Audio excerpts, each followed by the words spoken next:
Intolerant, fast-growing pine trees that got established and grew faster and gave you a greater basal area than you started out with. Is that a fair assessment?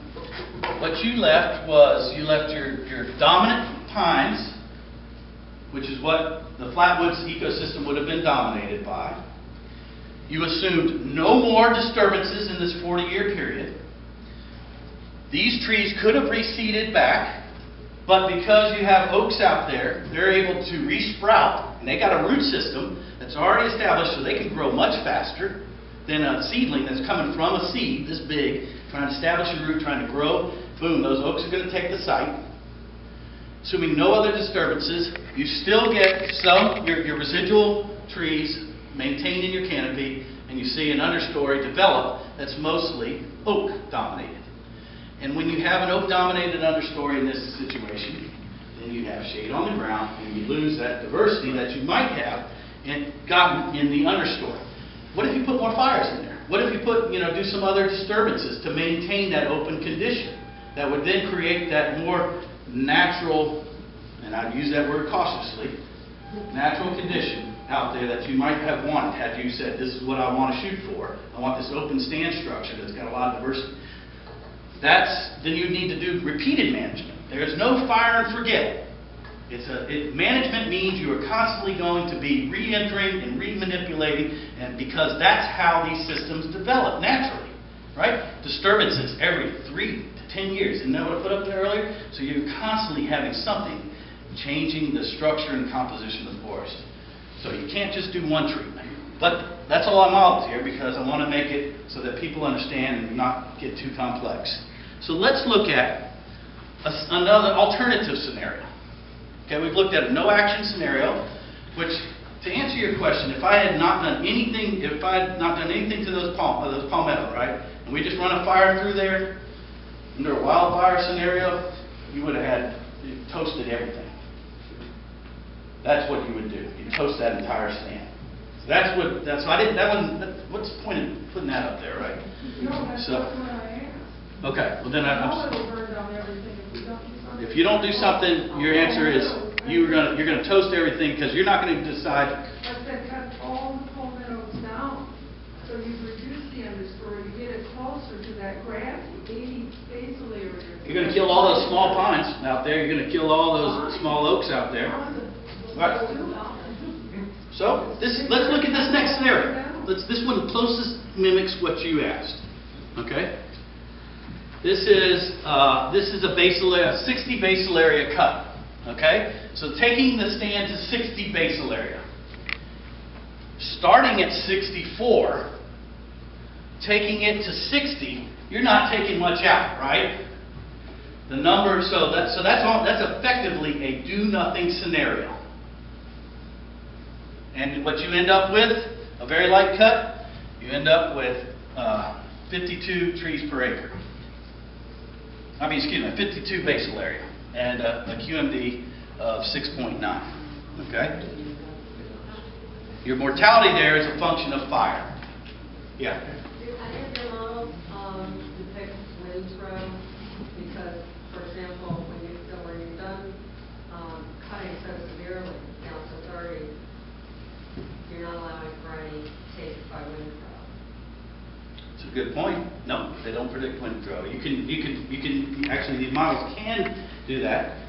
The more you start to get some of these obscure disturbances, that would be it. I'm trying to pick up some of that. The nuancy stuff, the error bars start to increase. Science can't, so we don't. I begin to say, we're really not. Let's capture what we can do well, and let's reflect what we understand well, and that starts to get out of our bounds. But they do have models that do that, and you can, for site-specific situations, if you want to put up some money, I'd be glad to get some graduate students study. Yeah. My understanding is that your models all assume that if we don't cut or if we cut a certain way and have a fire, that's going to you've modeled the ultimate result. So the question is, if we don't have the fire, and the reason I asked it that way is, I've been able to understand by some people that there are certain parks where we can't afford to have a fire. It's too close to people.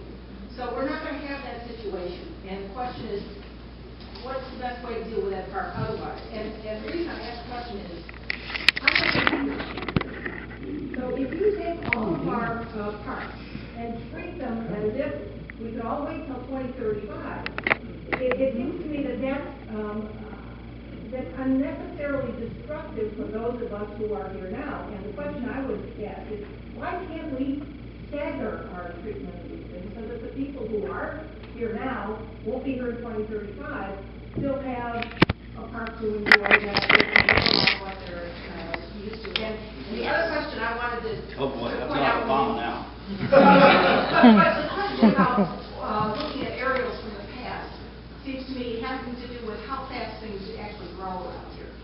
And whether, I assume that your model has some kind of growth assumption and rate of growth.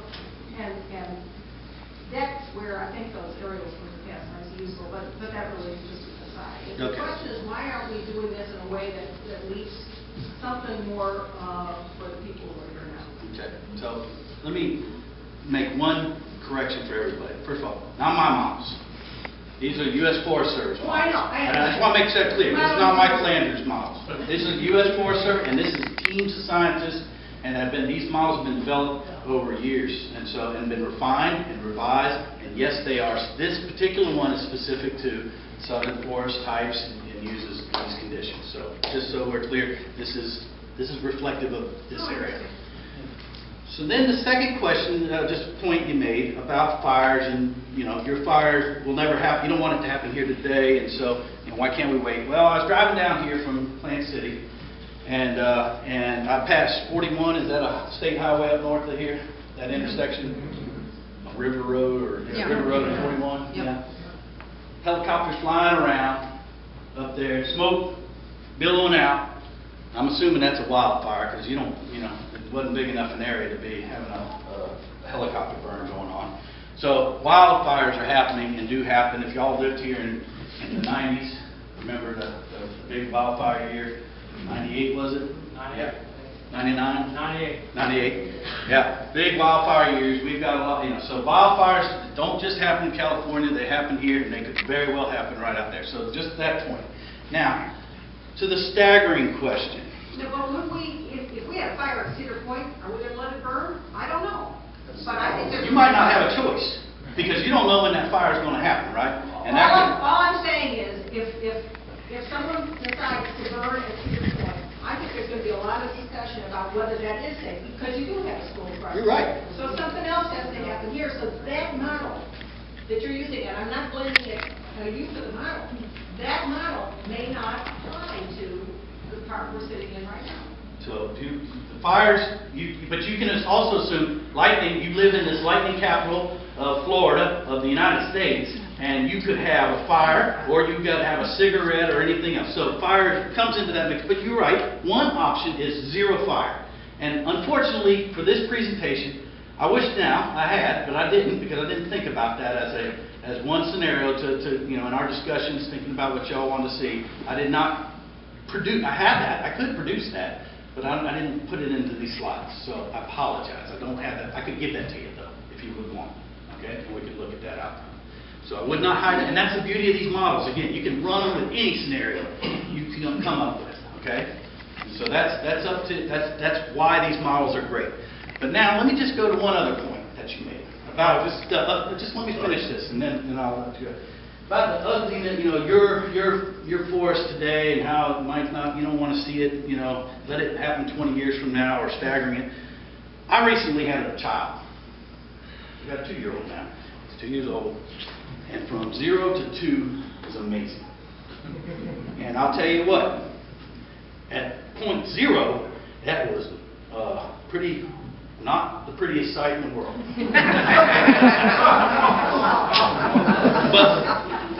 But we cleaned him up, and 3 minutes after that, he's in my arms, and he's the most beautiful thing in the world.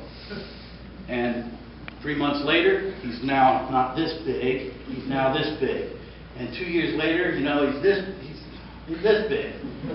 He's changing, he's growing, it is amazing.